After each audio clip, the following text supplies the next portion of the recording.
आज तक आपने सिर्फ यही सुना होगा कि वेट लॉस बहुत सिंपल है, सिर्फ खाना कम खाओ और थोड़ी सी एक्सरसाइज करो। लेकिन अगर ये इतना ही सिंपल है तो 95% लोगों को रिजल्ट्स मिलते क्यों नहीं है? इतनी मेहनत करने पर, हर तरह की डाइट फॉलो करने पर भी रिजल्ट्स क्यों नहीं मिलते? मैंने भी स्टार्टिंग में यही गलती करी है, किसी डाइट में रोटी छोड़ दो, किसी में चावल छोड़ दो, पर रिजल्ट्स ही नहीं मिलते। अगर आप भी इसी सिचुएशन में हो तो आज की ये वीडियो पूरी देखना, क्योंकि आज मैं आपको फैट लॉस की एक्चुअल साइंस को बहुत सिंपल तरीके से समझाऊंगा। और जब आपको ये पता होगा कि हमारी बॉडी के अंदर असल में फैट बर्न होता कैसे है, तो आपके रिजल्ट्स बहुत आसान हो जाएंगे। क्योंकि ये सब जाने बिना हम जो भी करते हैं वो सिर्फ अंदाजे से करते हैं, और हर चीज का एक कैलकुलेटेड तरीका और साइंस होती है। इसीलिए 10 अलग अलग वेट लॉस की डाइट या टिप्स वाली वीडियो देखने से पहले एक बार ये वीडियो पूरी देखना। हेलो दोस्तों, सभी को राधे राधे। मेरा नाम वंदित है और मैं एक न्यूट्रिशनिस्ट हूँ। अगर आप इस चैनल पर नए हो तो प्लीज सब्सक्राइब जरूर करना। तो सबसे पहले हम समझते हैं कि फैट लॉस की साइंस क्या होती है। देखो, मान लो ये आपकी बॉडी है और इस फैट को हमें बर्न करना है। देखो, हमारी बॉडी एक सिंपल से कंसेप्ट को फॉलो करती है, जिसको कहते हैं एनर्जी बैलेंस। और यही एनर्जी बैलेंस डिसाइड करता है कि हमारी बॉडी में फैट बर्न होगा या फैट स्टोर होगा। ये बहुत सिंपल है। इसके दो पार्ट्स हैं, कैलोरीज इन और कैलोरीज आउट। अब इतना तो सिंपल है, आपको भी समझ आ रहा होगा कि ये कैलोरीज आउट वाला पोर्शन अगर ज्यादा होगा इन वाले से तो आपका वेट कम होगा, और अगर ये इन वाला पोर्शन ज्यादा होगा आउट वाले से तो वेट बढ़ेगा। अब ये कैलोरीज इन वाला पार्ट समझना बहुत सिंपल है।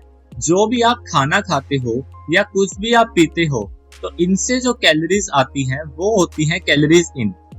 इसीलिए हमें कुछ भी खाने से पहले उसको कैलकुलेट करना बहुत जरूरी है, वरना हम सिर्फ तुक्का मारेंगे और हमें पता ही नहीं चलेगा एक्चुअल में हमारी बॉडी के अंदर कितनी कैलोरीज जा रही हैं।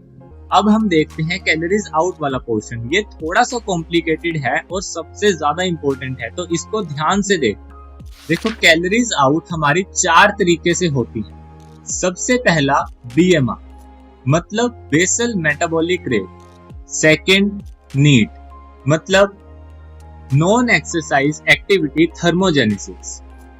थर्ड होता है ईट, मतलब एक्सरसाइज एक्टिविटी थर्मोजेनेसिस। और लास्ट में आता है टीईएफ, मतलब थर्मिक इफेक्ट ऑफ फूड। अब इनको एक एक करके समझते हैं, क्योंकि ये बहुत ज्यादा इंपॉर्टेंट है।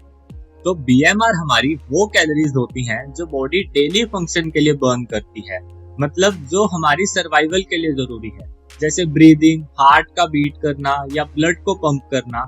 ये सारी बीएमआर के अंडर आती है, और ये हमारी टोटल कैलोरिक बर्न का 60 to 70% होता है।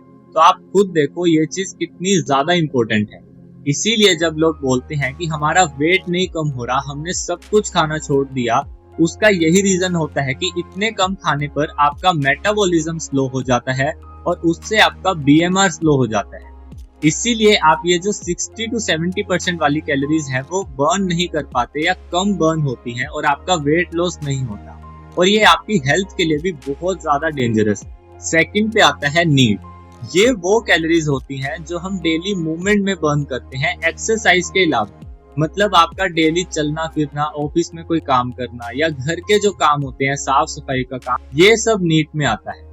अगर आप इस चीज पर कॉन्शियसली ध्यान दोगे और इन चीजों को डेली अपनी हैबिट में इंक्लूड करोगे तो आप अपना कैलोरिक बर्न बहुत ज्यादा बढ़ा सकते हो। मैं भी इन चीजों का बहुत ध्यान देता हूँ, जैसे लिफ्ट की जगह स्टेयर्स को यूज करो, या फिर आसपास वाली जगह पे चल कर जाओ। घर के पास जाना है तो चल कर जाओ, अपना खुद कोई छोटा मोटा काम है तो उठकर कर लो। इन सब चीजों से बहुत ज्यादा फर्क पड़ता है।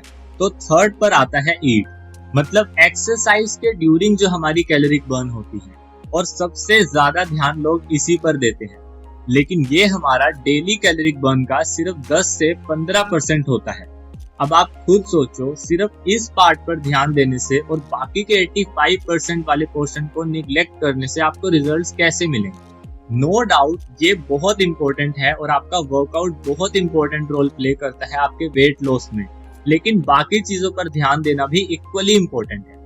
और लास्ट में आता है हमारा TEF, मतलब वो कैलोरीज जो हमारी बॉडी फूड को डाइजेस्ट करने के लिए बर्न करती है। अब आप सोचोगे ये तो एक ऑटोमेटिक प्रोसेस है और इसको जानकर हम क्या करेंगे, लेकिन नहीं, ये जानना बहुत जरूरी है क्योंकि इसके थ्रू आप अपना कैलोरिक बर्न बहुत ज्यादा बढ़ा सकते हो। देखो हमारे 3 मैक्रोन्यूट्रिएंट्स होते हैं, प्रोटीन, फैट और कार्ब्स। प्रोटीन का जो TEF होता है वो 20 से 25% होता है, फैट का सिर्फ 1 से 4% और कार्ब्स का 5 से 10%। अब आप खुद सोचो, आप अपनी डाइट में अगर इन चीजों को ठीक से इंक्लूड करोगे तो कैलोरिक बर्न कितना ज्यादा बढ़ सकता है।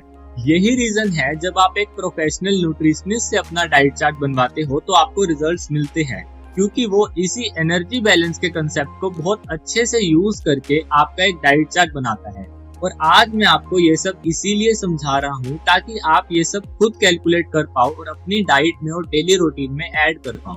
अब हम समझते हैं कि हमारी बॉडी में फैट बर्न या स्टोर ये होता कैसे है और क्यों होता है। देखो सबसे पहले ये जानना बहुत जरूरी है कि कैलोरीज होती क्या है। कैलोरीज होती है एनर्जी। देखो एक सिंपल से एग्जांपल से समझो, जैसे वेट को मेजर करने की यूनिट केजी होती है, डिस्टेंस को मेजर करते हैं हम किलोमीटर या मीटर में, ऐसे ही एनर्जी को जब हम मेजर करते हैं तो उसकी जो यूनिट होती है वो होती है कैलोरीज। अब देखो हमारा कैलोरीज इन और कैलोरीज आउट ये 2 पोर्शन है। जब कैलोरीज इन हमारा ज्यादा होता है कैलोरीज आउट से तो हमारी बॉडी फैट को स्टोर करती है। मतलब मान लो आपका कैलोरीज इन 2000 है और कैलोरीज आउट है 1800, तो ये जो 200 कैलोरीज हमारी एक्स्ट्रा हैं ये हमारी फैट के रूप में स्टोर हो जाती है या फैट सेल्स के रूप में स्टोर हो जाती है।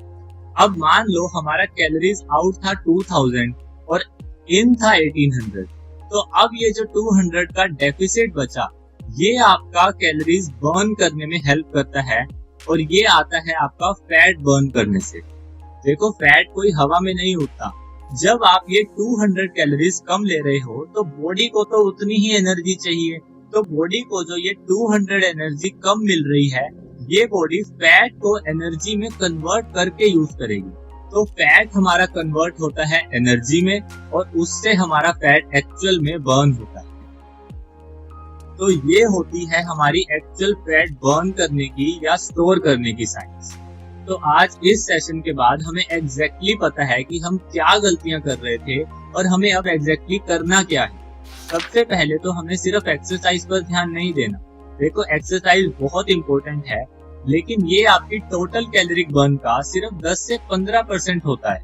इसीलिए हमें बाकी 3 पॉइंट्स पर भी ध्यान देना है ताकि हम इस 15% को 100% तक लेके जा पाए। तो बाकी 85% के लिए अपने नीड को बढ़ाओ।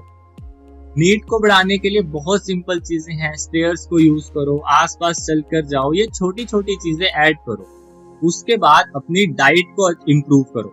देखो अगर आपकी डाइट अच्छी होगी तो आपका मेटाबॉलिज्म इम्प्रूव होगा और उससे आपका BMR फास्ट होगा और आप ज्यादा कैलोरीज बर्न कर पाओगे अपने डेली फंक्शन के लिए। और डाइट अच्छी होने से आपका TEF भी बढ़ेगा क्योंकि आपकी डाइट में आपने प्रोटीन, फैट्स और कार्ब्स का एक अच्छा बैलेंस बनाया है जिससे आप ज्यादा कैलोरीज बर्न कर पाओगे। जैसे प्रोटीन में हमने देखा था कि 20 से 25% का TEF होता है। तो इन सारे छोटे छोटे पॉइंट्स को ध्यान में रख के आप अपना कैलोरिक बर्न 3 से 4 गुना तक बढ़ा सकते हो।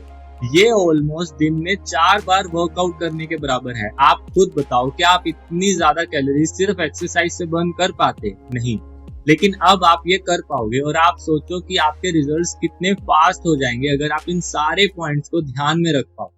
अगर आपको मुझसे फ्री कंसल्टेशन चाहिए या आप कुछ भी पर्सनली अपने डाइट या वर्कआउट के रिगार्डिंग पूछना चाहते हो, कोई भी डाउट हो तो आप नीचे कमेंट कर सकते हो या मुझे इस नंबर पर व्हाट्सएप कर सकते हो।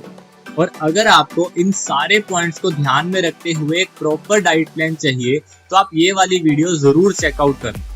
अगर आपको आज की वीडियो पसंद आई हो तो एक लाइक जरूर करना और चैनल को प्लीज सब्सक्राइब करना ताकि आप आगे ऐसी ही आने वाली इंफॉर्मेटिव वीडियोस को मिस ना करो। तो मिलते हैं अगली वीडियो में। सभी को राधे राधे।